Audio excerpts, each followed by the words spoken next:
Boa tarde a todos. Obrigada pela oportunidade de ser aqui.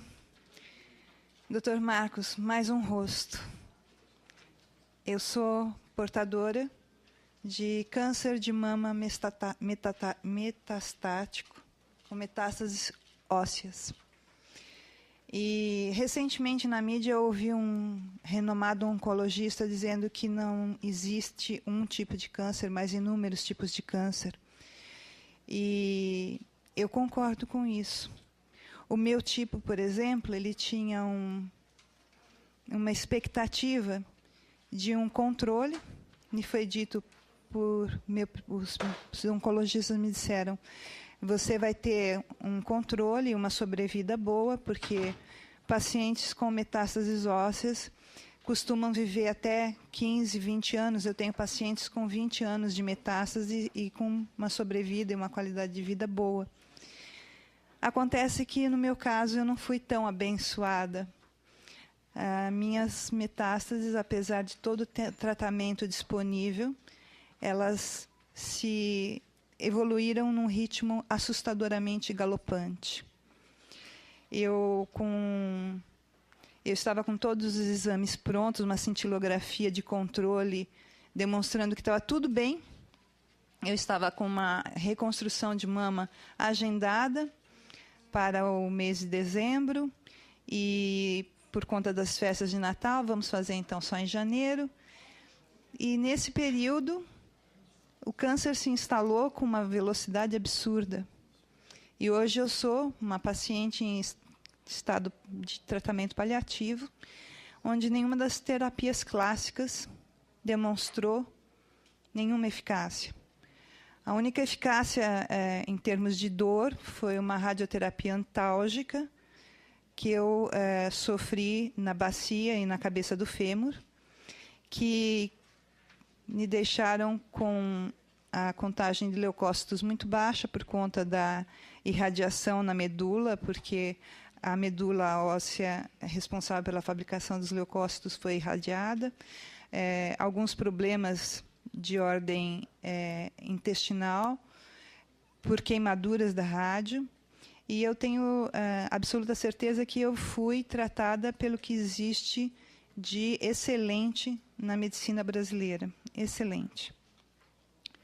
Eu queria realmente dizer que o câncer não é um câncer, são muitos cânceres. Assim como as pessoas, cada uma tem uma identidade, eu acredito que cada câncer tem a sua identidade própria.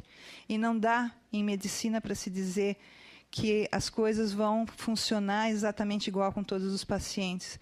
Eu, durante todo o meu tratamento, fiz uso de pelo menos 5 medicamentos onde as bulas diziam como reações adversas. Algumas preconizavam até a possibilidade de óbito. Remédios autorizados, onde sempre vai haver um risco. Eu concordo plenamente, não existe um medicamento inócuo.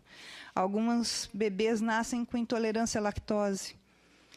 Isso é o imponderável. Quando eu me propus a buscar um tratamento alternativo, eu procurei colaborar com pesquisas que estavam em fase de testes clínicos para tentar fazer do meu problema uma solução.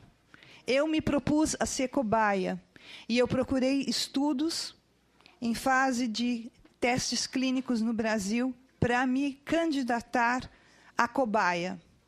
Eu procurei o Instituto Butantan, eu procurei a pesquisa sobre a baba do carrapato estrela e o duplo cego não havia iniciado. Eu procurei inúmeros pesquisadores e eu recebi, assim como o Dr. Renato Meneghello relatou que ele recebeu muitos nãos para iniciar os testes clínicos, eu recebi muitos nãos para me candidatar a cobaia. Quando procurei a fosfetanolamina, tive, assim como todos os pacientes que têm, inúmeras dúvidas. Não é fácil para um paciente obter uma medicação através de liminar, através de uma ação judicial. Receber na sua casa um envelopinho transparente, sem bula, sem data de validade, sem prazo, sem lote de fabricação, sem prescrição, sem nada. e ter que, a partir disso, acreditar que existe uma chance. Eu faço uso da fosfetanolamina desde o dia 23 de setembro e eu tenho mais 2 cápsulas apenas, meu segundo lote ainda não chegou. Se ela é eficaz, eu não sei. Eu só sei que os meus marcadores tumorais, pela primeira vez desde que eu fui diagnosticada com metástase ósseas, baixaram. Se foi por causa da fosfetanolamina, eu não sei ainda. Seria totalmente irresponsável da minha parte afirmar uma coisa dessa. Mas o fato é que a curva entrou em processo de declínio. Os meus marcadores tumorais, pela primeira vez, baixaram. Também é fato que, desde o 4º dia de uso da fosfo, eu não faço mais uso de nenhum analgésico. E paciente com câncer sabe do que eu estou falando. O analgésico nos tira a capacidade de ser humano. Ele nos tira a capacidade de pensar, ele nos tira a capacidade de reagir, ele nos tira até a capacidade, pastor Marco Feliciano, de orar. O paciente dopado, ele não consegue nem conversar com Deus. Hoje, eu não faço uso de nenhum medicamento analgésico. E se for só esse o benefício da fosfetanolamina sintética, já valeu a pena.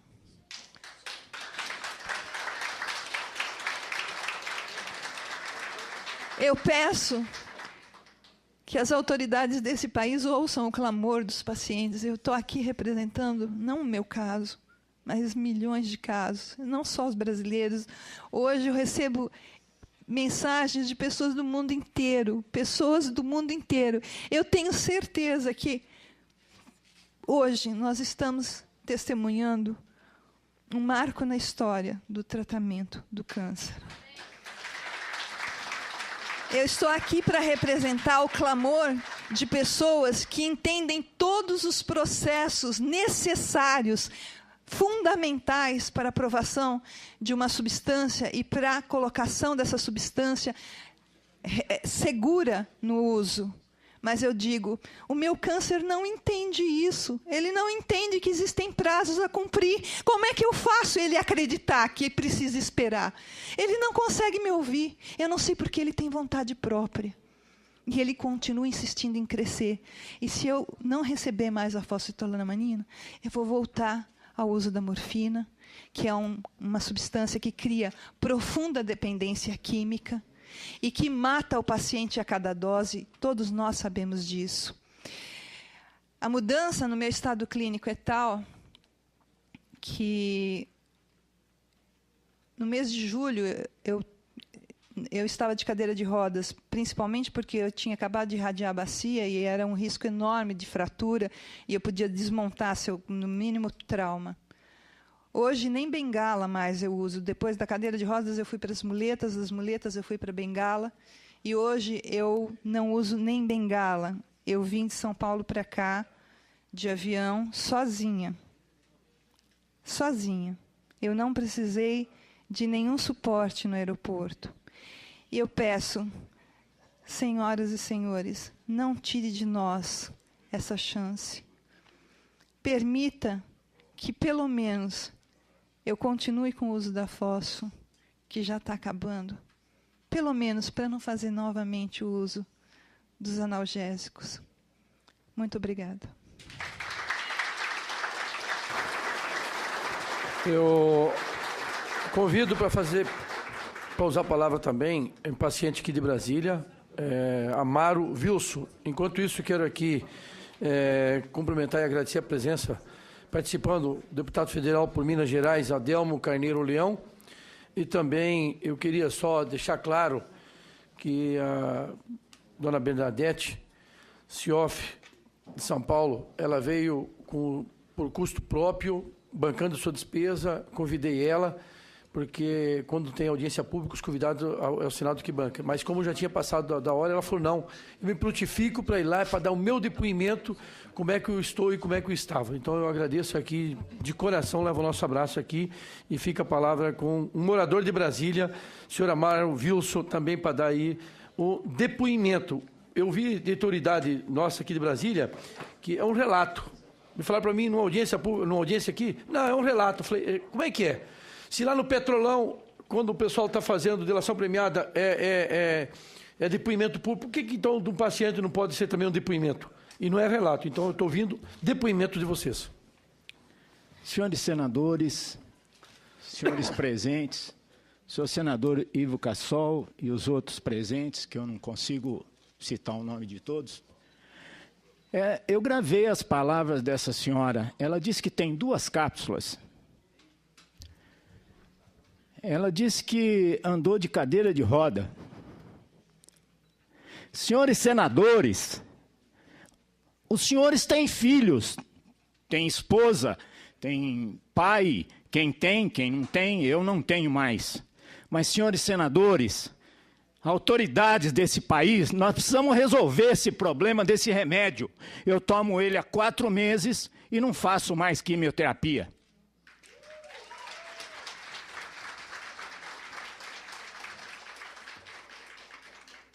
Então eu imploro aqui, pelo amor de Deus, senhores, vamos resolver esse problema.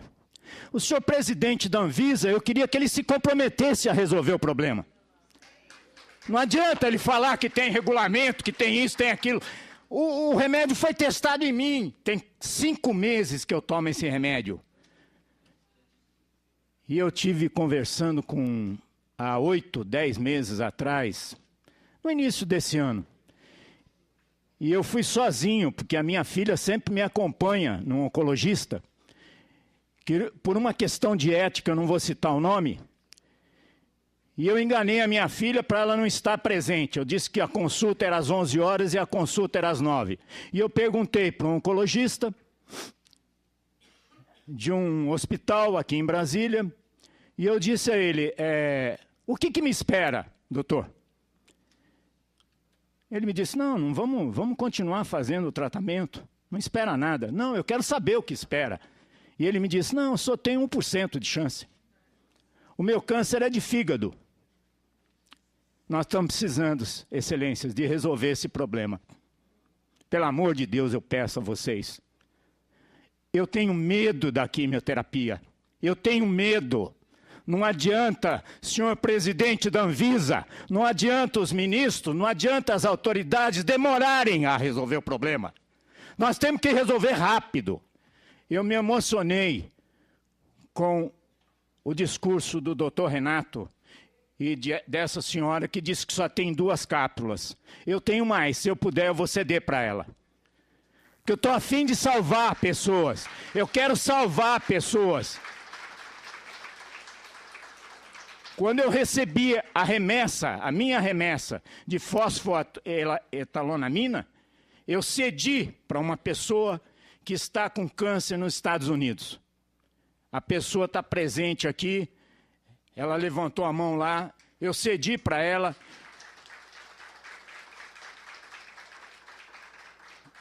E ela estava fazendo uma pós-graduação nos Estados Unidos. E eu cedi um pacotinho da fosfoetalonamina. E ela está precisando de mais, porque ela não pode vir aqui buscar no Brasil, porque é o custo do avião. O grande problema nesse país é a burocracia. É papel, papel e nada vai para frente. Eu não tenho que falar mais nada. Não adianta falar mais nada. Eu só digo aos senhores... Os senhores não têm câncer, eu tenho. É muito sofrível. Senhores senadores, é muito sofrível. Desculpa eu falar assim com vocês. Me perdoem, é muito sofrível. Eu entendi o discurso dessa senhora. Eu entendi muito o discurso dessa senhora. Eu senti, sabe? Isso eu sinto dentro. Eu estou ajudando uma senhora agora, que está do meu lado, que a sobrinha dela está em São Paulo, 5 anos de idade. No meu escritório hoje, que é um ramo de imóveis que eu tenho, e eu tenho uma sala lá que eu recebo um monte de gente e estou ajudando todas as pessoas que eu puder. Ter que entrar na justiça para poder ter saúde. Pelo amor de Deus, excelências, vamos resolver esse problema. O presidente da Anvisa pode ter um parente amanhã que tem câncer. Qualquer um dos senhores. Vamos resolver esse problema, pelo amor de Deus. Obrigado, senhores.